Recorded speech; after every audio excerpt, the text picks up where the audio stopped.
আমার স্বামী মাসের প্রথমে তার বেতনের সব টাকা আমার হাতে তুলে দিলেও তার 1 পয়সা খরচ করার অধিকার আমার ছিল না।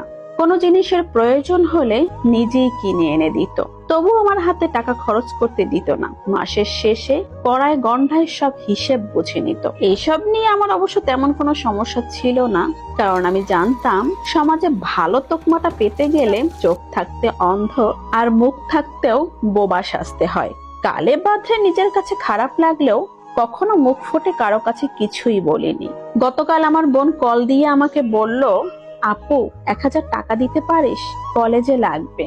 মা বাবা বাকি সবকিছু জোগাড় করতে পারলেও 1000 টাকা কারো কাছে পাইনি। শেষ ভরসা হিসেবে তোকে কল দিলাম।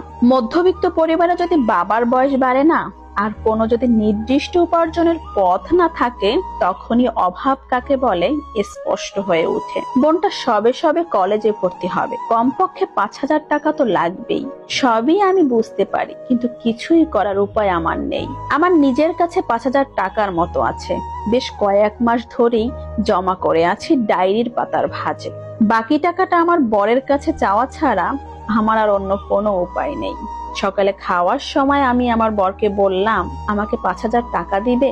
উত্তরে সে বলল, এত টাকা দিয়ে তুমি কি করবে? আমি বললাম, আসলে বোনের ভর্তি হতে লাগবে তো, তুমি দিলে অনেক উপকার হতো। আমার বর বলল, কেন, তোমার বাপ মা সব মরে গেছে নাকি যে তোমার বোনের কলেজের ভর্তির টাকা আমার দেয়া লাগবে? মাসের শেষে 5000 টাকার মানে বোঝো তুমি? টাকা রোজগার করতে কেমন লাগে তা তুমি ঘরে বসে বুঝবে কি করে?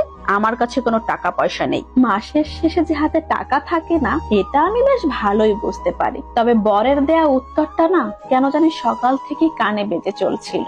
কলেজে ভর্তি হওয়ার জন্য যে 5000 টাকায় হয় না, তা আমার বরকে আলাদাভাবে বলে বোঝানোর দরকার হয় না, নিজে থেকেই বুঝতে পারে। সেই দিনের পর থেকে কখনোই বরের কাছে টাকা চাওয়ার প্রয়োজন পড়েনি আমার। খুব বেশি প্রয়োজন না হলে নিজের জন্য বা বাপের বাড়ির কারোর জন্য কিছুই চাইনি। আমার বর অবশ্য সেদিন অফিস থেকে ফেরার পথে কেজিখানেক গরুর গোস্ত আর পোলাও চলেনে বলেছিল বিরিয়ানি রাখতে। অনেকদিন নাকি তার খাওয়া হয় না, তার জন্য রান্না করেছিলাম ঠিকই, কিন্তু আমার গলা দিয়ে এমন সুস্বাদু খাবার নামেনি। পরের দিন আমার বোন অনেক আশা করে এসেছিল আমার কাছে। বিয়ের আগে অবশ্য আমি কয়েকটা টিউশনি করাতাম, তখন ওদের বোনের কাছে ওরা কিছু আবদার করলে পাইনি এমনটা হয়নি। সেই ভরসা নিয়ে হয়তো এসেছে। বুঝতে পারিনি ওদের বোন আজ আর অবিবাহিত নেই, তাদের পরিবারের সদস্য নেই।